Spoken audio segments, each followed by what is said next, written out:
বেফাঁস কথার কারণে নানা সময়ে আলোচনায় থাকেন অভিনেতা ও আলোচিত উপস্থাপক শাহরিয়ার নাজিম জয়। এবার শেখ হাসিনাকে মা সম্বোধন করায় একরকম চাটুকারের পরিচয় দিয়েছেন বলেই অভিযোগ উঠেছে তার বিরুদ্ধে।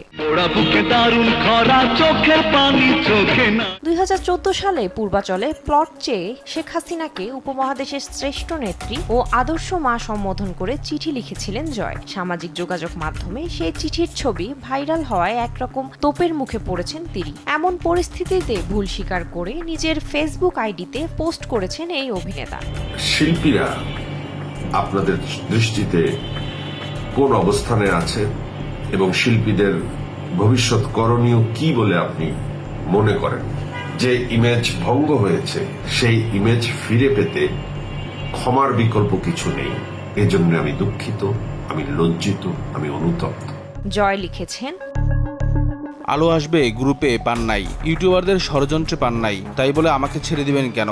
2014 সালের একটি চিঠি এই নিয়ে 14 বার ভাইরাল করলেন। সাবেক সরকারের কাছ থেকে অনেকেই জমি নিয়েছেন, সেই প্লটগুলো 13 ধারা। এই সরকার ইতিমধ্যে সব প্লট বাতিল ঘোষণা করেছে। তারপরও ফেসবুকে এই চিঠি নিজস্ব লোকেরা পোস্ট করেছেন, আমার নাম্বার ভাইরাল করেছেন এবং আমাকে সামাজিকভাবে হেনস্থা করেছেন।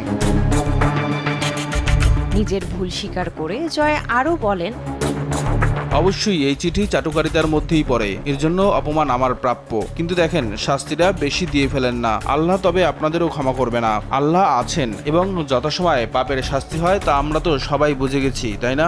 ঘৃণা না ছড়িয়ে শান্ত হন, সবাই মিলে ভালো থাকি। চলুন সবাই যার যার ভুল সংশোধন করি।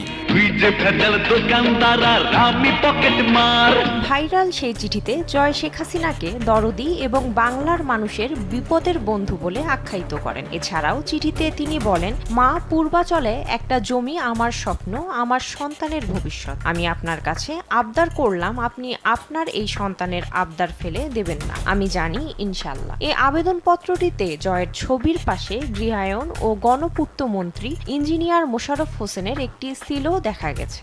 আমি তো ব্যাপক সমস্যায় পড়ে গেলাম যে আমার নেক্সট খাবার কি হবে, আমি কি পাবো কিনা, নিজেকে খুবই ছোট মনে হয়। আওয়ামী লীগ সরকারের পতনের পর হত্যা চেষ্টার মামলার আসামি করা হয়েছে জয়কে। বিএনপি চেয়ারপারসন বেগম খালেদা জিয়ার গাড়ি বহরে হামলা করে হত্যা চেষ্টার অভিযোগ উঠেছে জয়ের বিরুদ্ধে। ঢাকার মেট্রোপলিটন ম্যাজিস্ট্রেট জাকি আল ফারাবির আদালতে ব্যান্ড শিল্পী আসিফ ইমাম বাদী হয়ে এ মামলা করেন।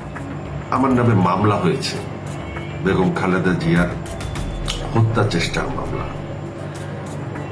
এই মামলায় আমাকে আসামি করা হয়েছে।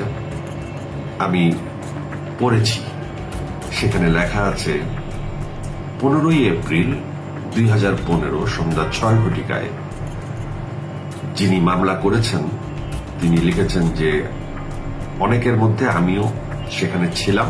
রামদা হাতে আমি বেগম খালেদা জিয়ার গাড়িতে হামলা করেছি এবং তাকে হত্যার চেষ্টা করেছি, এরকম লেখা। খুবই দুঃখ পেয়েছি।